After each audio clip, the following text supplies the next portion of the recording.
पाकिस्तान जिंकला हरला आम्हाला काय फरक पडत नाही, आम्ही ते कालच्या मॅचवर थुंकलो आहे, थुंकतो आम्ही अशा मॅचवर. 26 महिलांचं कुंकू उजाड करून त्यांच्याशी तुम्ही क्रिकेट खेळताय, लाजा वाटत नाही का तुम्हाला? खरं म्हणजे मीडियाने असे प्रश्नही विचारू नयेत अशा प्रकारचे. हा पैसे मॅचवर थुंकतो ही भाषा संजय राऊत यांना शोभत नाही. तुम्ही अशा पद्धतीची थुंकण्याची भाषा करत असाल आणि आपल्या क्रिकेटपटूचा अपमान करणार असाल तर देश तुमच्यावर थुंकल्याशिवाय राहणार नाही. संजय राऊत, तुम्ही काय थुंकण्याची भाषा करताय? आपल्या पराक्रमी क्रिकेटपटूंनी आपल्या कर्तृत्वाच्या जोरावर पाकिस्तानला पराभूत केलं, पाकिस्तानला धूळ चारली.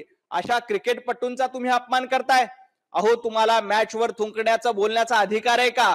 अशा पद्धतीनं जर का तुम्ही थुंकण्याची भाषा करणार असाल तर 140 कोटी जनता तुमच्यावर थुंकल्याशिवाय राहणार नाही, हे संजय राऊत यांनी लक्षात ठेवावं.